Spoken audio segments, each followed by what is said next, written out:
हाय, Shilpa's kitchen मराठीमध्ये तुमचं स्वागत आहे। आज मी इथे शेंगदाण्याचे लाडू बनवणार आहे। तर चला बनवायला सुरुवात करूयात। शेंगदाण्याचे लाडू बनवण्यासाठी मी इथे 1 किलो शेंगदाणे घेतलेले आहेत। शेंगदाणे व्यवस्थित निवडून घ्यायचे। त्याच्यामध्ये जर जाळ्या वगैरे असतील तर तसले शेंगदाणे काढून टाकायचे, खाऊन बघायचं। शेंगदाणे जर खवट लागत असतील तर तेही घ्यायचे नाहीत, चांगले शेंगदाणे घ्यायचे। तर हे शेंगदाणे मी आता इथे कढईमध्ये टाकते आणि खरपूस असे भाजणार आहे। शेंगदाण्याचा फोलकट निघेपर्यंतच भाजायचा आहे, जास्त काळपट शेंगदाणे करायचे नाहीत। स्लो गॅसवर शेंगदाणे भाजून घेते। 1 किलो शेंगदाणे असल्यामुळे ते मी 2 बॅचमध्ये भाजणार आहे। शेंगदाणे भाजताना सतत हलवत राहायचं, नाहीतर काही शेंगदाणे भाजले जातील आणि काही शेंगदाणे तसेच राहतील, म्हणजेच काही शेंगदाणे करपतील देखील। तुम्हाला प्रश्न पडला असेल ना की मी अचानकच एवढे शेंगदाण्याचे लाडू का बनवते? कारण माझ्या मुलांच्या स्कूलमध्ये डॉक्टरांनी व्हिजिट केलं होतं, तेव्हा त्यांनी सांगितलं की सर्व मुलांनी दररोज शाळेत येताना 1 शेंगदाण्याचा लाडू आणि 1 ग्लास दूध पिऊनच यायला हवंय। त्यासाठी मी इथे शेंगदाण्याचे लाडू बनवते। ज्या मुलांच्या चेहऱ्यावर सफेद डाग असतात त्या मुलांना देखील शेंगदाण्याचे लाडू खायचेच असं डॉक्टरांनी आग्रहाने सांगितलं होतं, म्हणून मी इथे हे शेंगदाण्याचे लाडू बनवत आहे। आणि लहान मुलांनीच नव्हे तर मोठ्यांनी देखील हे लाडू खायचेच असं डॉक्टरांनी सांगितलं होतं। आणि हे लाडू उपवासाला देखील चालतात, त्यामुळे हे लाडू बनवून घेते। तर इथे मी दुसरी बॅच भाजून घेत आहे।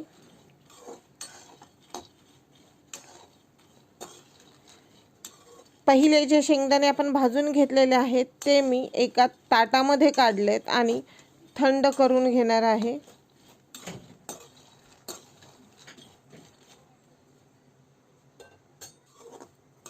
शेंगदाणे घवळे भाजून झालेत। आता आपण हे शेंगदाणे एका ताटामध्ये काढून घेऊयात। तर त्यासाठी मी इथे सर्वप्रथम गॅस बंद करते। हे पहा, पहिले तुम्हाला दाखवते की शेंगदाण्याचं फोलकट किती सहज निघालंय आणि शेंगदाणे या परातीमध्ये काढून घेतलेत। याला पूर्णपणे थंड करून घेणार आहे। शेंगदाणे थंड होतात तोपर्यंत आपण थांबूयात।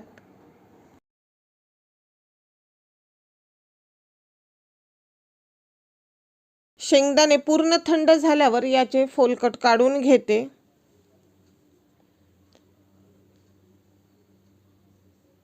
आता या शेंगदाण्याला आपण मिक्सरमध्ये वाटून घेऊयात। त्यासाठी मी इथे एक छोटं मिक्सरचं भांडं घेतलेलं आहे।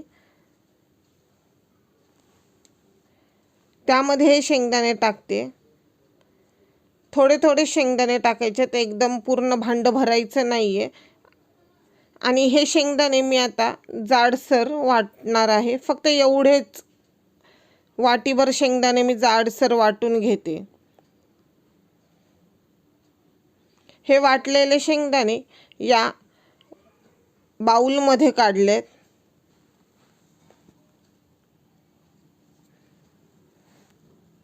हे पहा, जाडसर आहेत थोडेसे।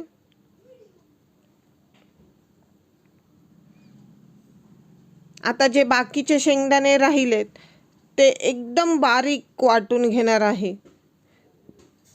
तर या शेंगदाण्याबरोबर मी इथे 10-12 वेलच्या सोलून घेतल्यात, त्या देखील वाटते। पूर्ण शेंगदाण्याचं तेल निघेपर्यंत याला वाटत आहे। आणि हे वाटलेलं मिश्रण जे आपण जाडसर शेंगदाणे वाटून घेतलेत त्यातच टाकते। सगळे शेंगदाणे असेच एकदम बारीक तेल सुटेपर्यंत वाटणार आहे।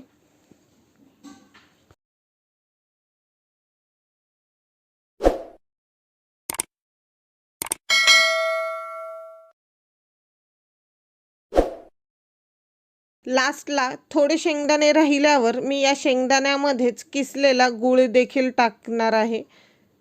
तर इथे मी अर्धा किलो गूळ घेतलेला आहे, हा देखील या शेंगदाण्याबरोबरच वाटते।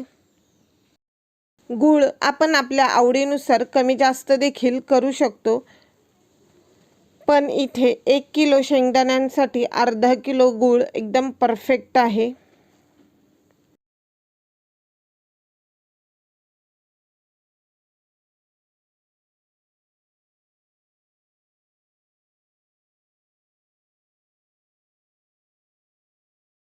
हे वाटलेलं मिश्रण मी या परातीमध्ये काढत आहे, जेणेकरून आपल्याला शेंगदाणे व गूळ व्यवस्थित मिक्स करता येईल।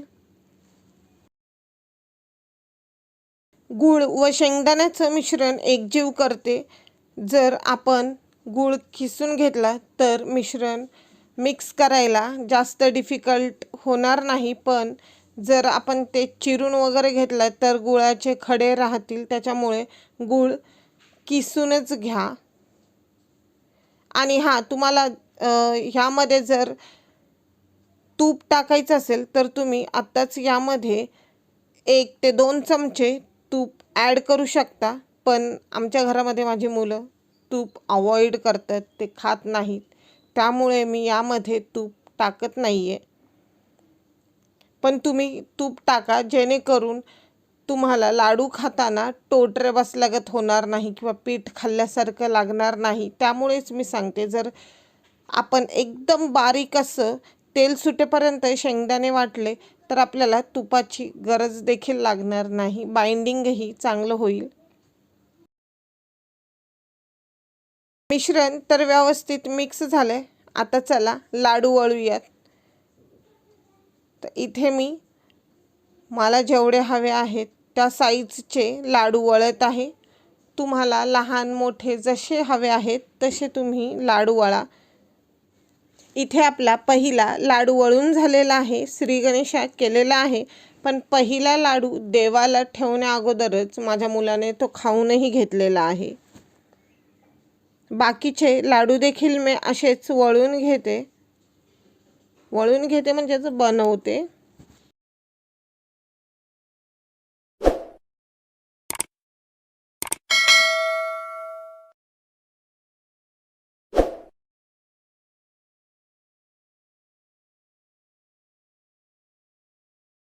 हे पहा, इथे आपले सर्व शेंगदाणा लाडू वळून तयार आहेत। तुम्हाला हे लाडू कसे वाटले ते मला कमेंटमध्ये सांगा। जर आवडले असतील तर व्हिडिओला लाईक करा, शेअर करा आणि चॅनलला सबस्क्राईब करायला विसरू नका। आणि स्वतःची काळजी देखील घ्यायला विसरू नका।